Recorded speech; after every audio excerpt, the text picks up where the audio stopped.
새벽 예배의 말씀은 이사야 63장 10절에서 14절입니다.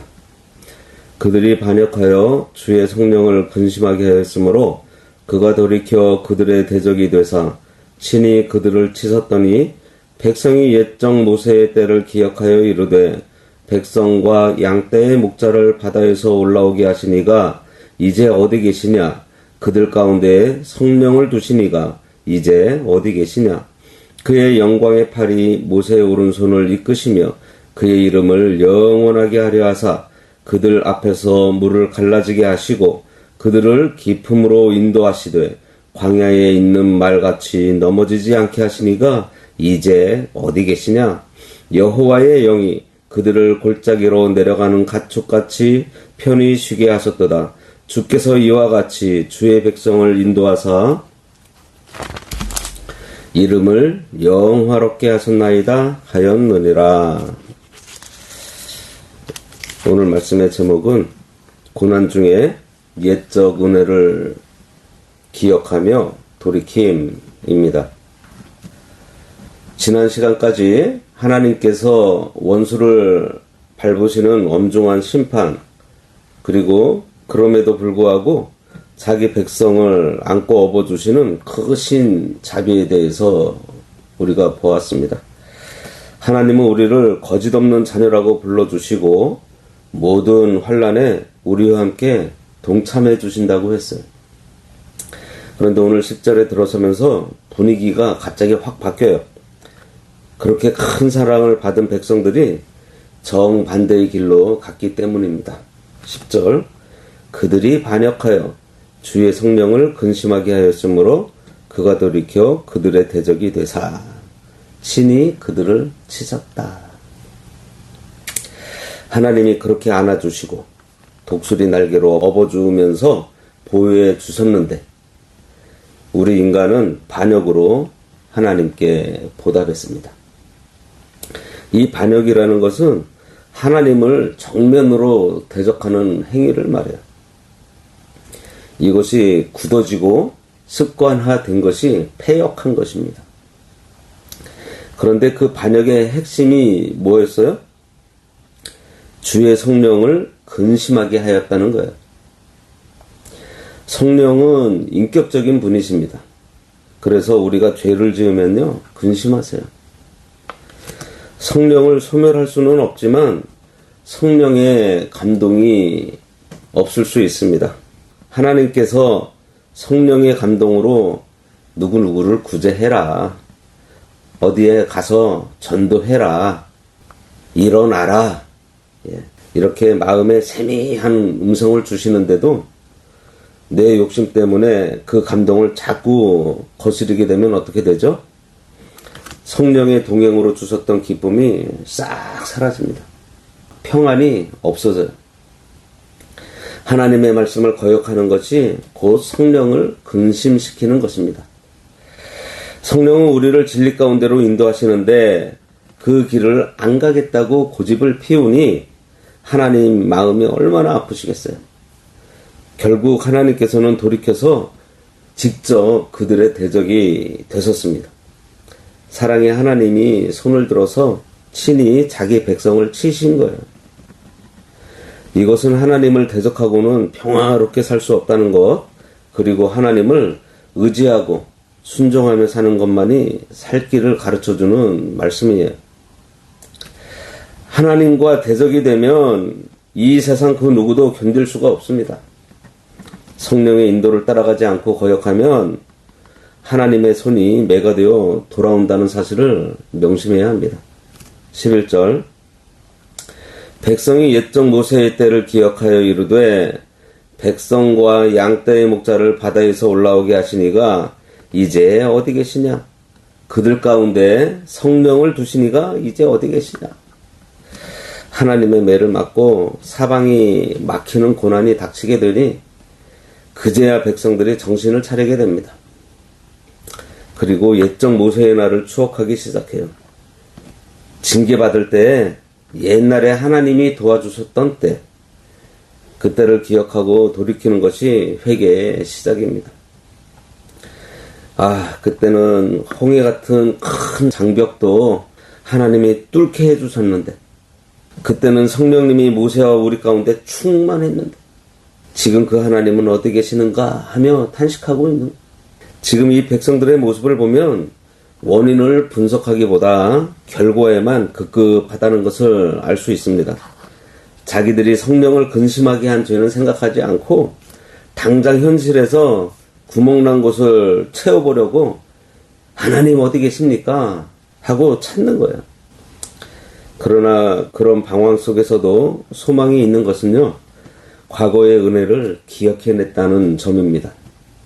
모세와 같은 종은 이제 눈을 씻고 봐도 없다고 한탄만 할 것이 아니라 우리 가운데 모세와 같은 종을 다시 일으켜달라고, 우리가 그런 믿음의 사람이 되게 해달라고 부르짖어야 되는 거예요. 계시록에 말씀하시기를요, 네가 어떻게 받았으며 어떻게 들었는지 생각하고 지키어 회개하라, 이렇게 말씀하고 있어요. 은혜 받던 때를 기억해내는 것이 사는 길이에요. 12절, 그의 영광의 팔이 모세의 오른손을 이끄시며 그의 이름을 영원하게 하려 하사 그들 앞에서 물을 갈라지게 하시고. 모세의 능력으로 홍해를 갈랐나요? 아니에요.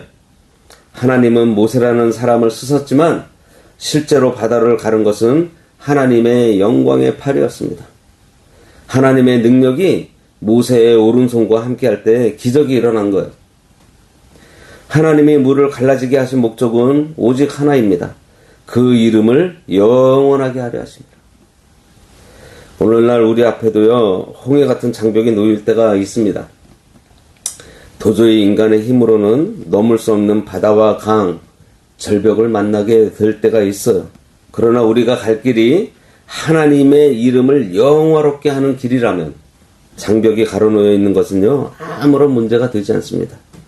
오히려 그 장벽은요, 하나님의 영광을 나타낼 절호의 기회가 된다는 사실이에요. 장벽이 크면 클수록 그것을 뚫고 나아갈 때에 하나님의 영광은 더 크게 드러나게 됩니다. 내 힘으로 하려고 하니 겁이 나는 거지, 하나님의 영광의 팔이 내 오른손을 붙들어 주시면 바다의 길도 열렸잖아요. 13절, 그들을 깊음으로 인도하시되 광야에 있는 말같이 넘어지지 않게 하시니가 이제 어디 계시냐. 바다 깊은 속은 원래 진흙탕이고 울퉁불퉁합니다.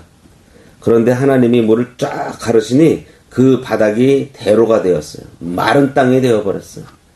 이스라엘 백성들이 그 길을 갈 때에 마치 말이 평지를 달리는 것처럼 전혀 넘어지지 않게 해주셨습니다.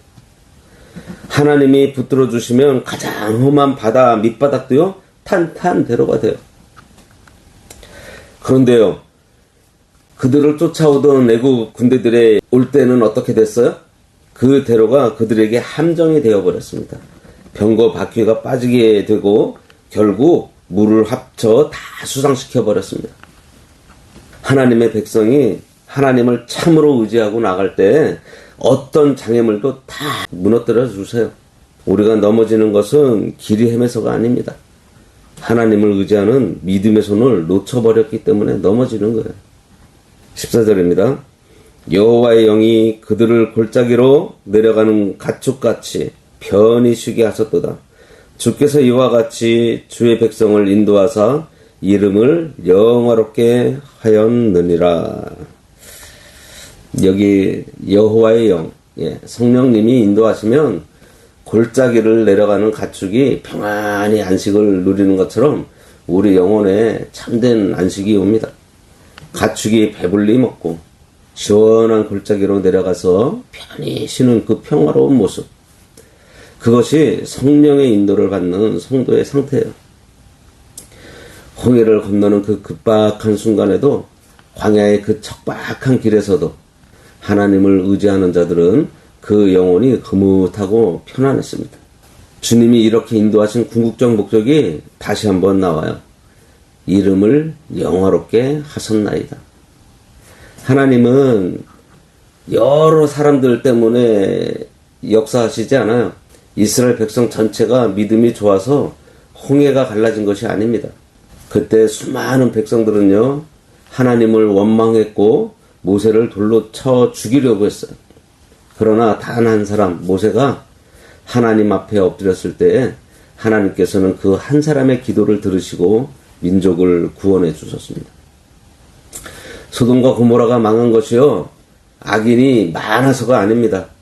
그 가운데 의인 10명이 없어서 망했어요. 지금 이 시대도 마찬가지예요. 알곡은 그리 많지 않습니다. 그러나 우리 한 사람 한 사람이라도 바른 믿음을 가지고 하나님 앞에 나아가서 아버지의 이름을 영화롭게 하는 우리들 되게 해달라고 우리가 간구하고 기도한다면 하나님은 그 한 사람 때문에 이 나라, 이 교회, 또 우리 가정을 인도해 주세요. 과거 모세의 날에 함께 하셨던 그 영광의 팔이요, 지금도 우리 곁에 계신다는 거예요. 우리가 성령을 근심하게 하던 그 길에서 돌이켜서 오직 주님의 인도하심을 구할 때 주님은 다시 우리를 안아주시고 골짜기의 가축처럼 편히 쉬게 해주세요. 우리의 잘 먹고 잘 사는 것이 목적이 아니라 오직 주님의 이름이 영화롭게 되기를 구하면서 나아가는 일꾼들이 되어야 할 것입니다. 기도하겠습니다. 우리의 인도자 되시는 하나님 아버지, 저희들이 성령님의 세미한 음성을 거역하고 자기 고집대로 살며 아버지를 근심하게 했음을 회개합니다. 매를 맞고서야 비로소 옛 은혜를 추억하는 저희의 어리석음을 용서하여 주시옵소서.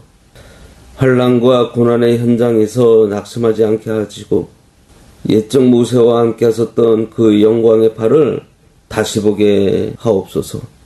아버지, 우리를 깊은 구덩이에서도 넘어지지 않게 붙들어 주시고 아버지의 신이 우리를 안식의 골짜기로 인도하여 주시옵소서. 내 형편이 나아지는 것보다 아버지의 이름이 나를 통해 영화롭게 되는 것을 더 갈망하게 하여 주시옵소서.